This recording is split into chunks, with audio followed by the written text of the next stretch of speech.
Fondée selon la légende en 753 avant Jésus-Christ par Romulus, Rome est à partir du IVe siècle avant Jésus-Christ une cité-État comme Athènes, c'est-à-dire une communauté d'hommes, de citoyens obéissant aux mêmes lois, rassemblés dans un territoire et vivant sous la protection de dieux polyades.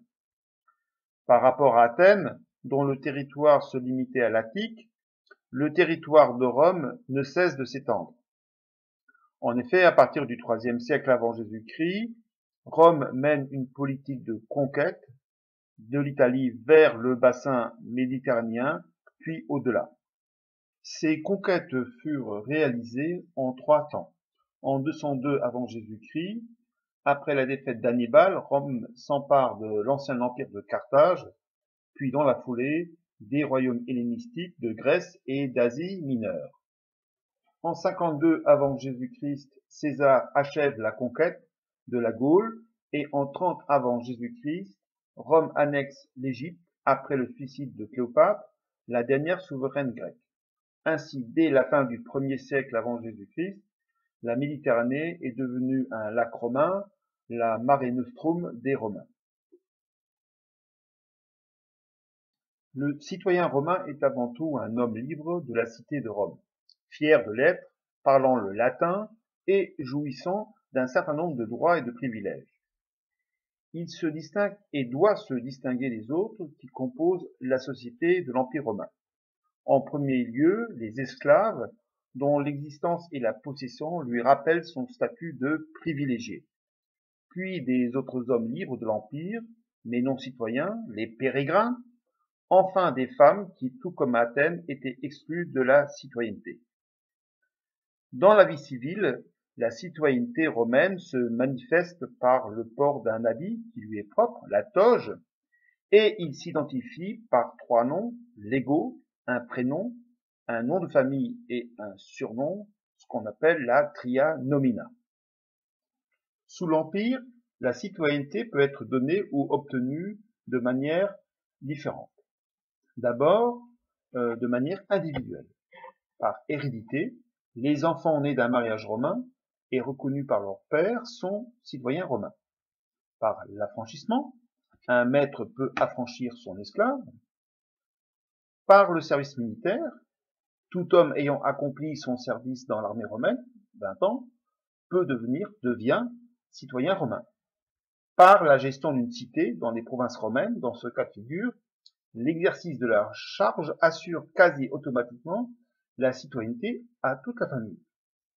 Elle peut aussi être donnée de manière collective, notamment par l'empereur, qui décide d'accorder la citoyenneté à un certain nombre de provinces, comme ce fut le cas pour Claude en 48 après Jésus-Christ, lorsqu'il accorda la citoyenneté romaine aux provinces gauloises. La citoyenneté romaine assure à son détenteur un statut juridique privilégié reconnu dans n'importe quelle province de l'Empire. Sur le plan judiciaire, il ne peut être jugé que devant les magistrats romains et il peut recourir au jugement de l'empereur en dernier recours. Le droit romain lui garantit la légalité de son mariage, de sa propriété et de pouvoir léguer ses biens à ses héritiers. En tant que propriétaire, le citoyen est mobilisable dans la légion car selon les Romains, on ne peut combattre que si l'on a un bien à défendre. Enfin, il bénéficie également de l'exemption fiscale, il ne paye pas d'impôts directs à l'inverse des pérégrins, mais verse cependant des impôts indirects comme la taxe sur les héritages. En outre, la citoyenneté lui permet de faire carrière en accédant aux magistratures publiques comme questeur, c'est-à-dire trésorier de l'État ou d'une province, ou édile, c'est-à-dire qu'il s'occupe de l'administration de Rome, ou bien encore prêteur, dans ce cas il s'occupe des litiges entre citoyens. Enfin, il peut être consul, c'est-à-dire un haut magistrat qui dirige l'armée, ou convoque et préside les réunions du Sénat. L'ordre d'accès aux magistratures publiques constitue ce qu'on appelle la carrière des honneurs. Cependant, si les citoyens font carrière, cela ne signifie pas pour autant qu'ils décident des lois, qu'ils gouvernent comme à Athènes. Ainsi, entre le début du 1er siècle et la fin du 3e siècle, les citoyens participent de moins en moins au pouvoir politique avec l'augmentation du rôle de l'empereur dont les pouvoirs sont de plus en plus importants. L'empereur exerce un pouvoir personnel en tant que princeps, c'est-à-dire en tant que premier des citoyens romains. Ces titres montrent qu'il possède un pouvoir exclusif. Il est imperator, c'est-à-dire chef de guerre, et dépositaire de l'autorité. Il est celui qui commande. Il est Augustus, c'est-à-dire le protégé des dieux. Il est Pontifex Maximus, c'est-à-dire le grand pontife qui organise le culte impérial et contrôle la religion ainsi que la morale. Il concentre entre ses mains un pouvoir à la fois politique, militaire et religieux. Si l'empereur concentre entre ses mains l'essentiel du pouvoir, quel rôle jouent alors les citoyens dans l'Empire romain? Les citoyens jouent un rôle politique majeur dans les cités de l'Empire. Chaque cité de l'Empire avait des institutions calquées sur la ville de Rome et constituait quelque part pour ses citoyens une petite Rome.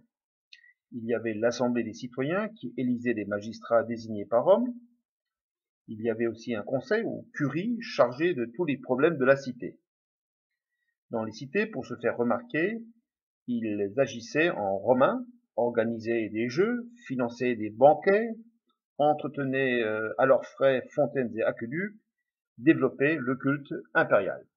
Le but étant de se faire remarquer par l'empereur et entrer ainsi dans la course aux honneurs.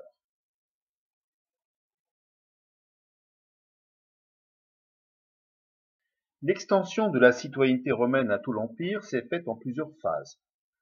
Au IVe siècle avant Jésus-Christ, le citoyen romain est celui de la cité de Rome. En 89 avant Jésus-Christ, la citoyenneté est étendue à l'Italie. En 48 après Jésus-Christ, l'empereur Claude étend la citoyenneté à l'ensemble de la Gaule. Et en l'an 212 après Jésus-Christ, l'empereur Caracalla étend la citoyenneté à tout l'Empire. Pour Rome, il s'agit d'assurer l'intégrité de l'Empire en intégrant progressivement les provinces conquises. Cette intégration se fait grâce à l'accès à la citoyenneté, surtout des élites, c'est-à-dire des personnes les plus importantes des provinces conquises sur lesquelles Rome compte s'appuyer. Ces personnes adoptent la culture, le mode de vie, la religion romaine. Cela permet dès lors à Rome de contrôler un vaste empire avec un minimum de soldats. Ainsi la citoyenneté devient un moyen pour Rome de diffuser sa culture, ce que les historiens au XIXe siècle appelleront romanisation.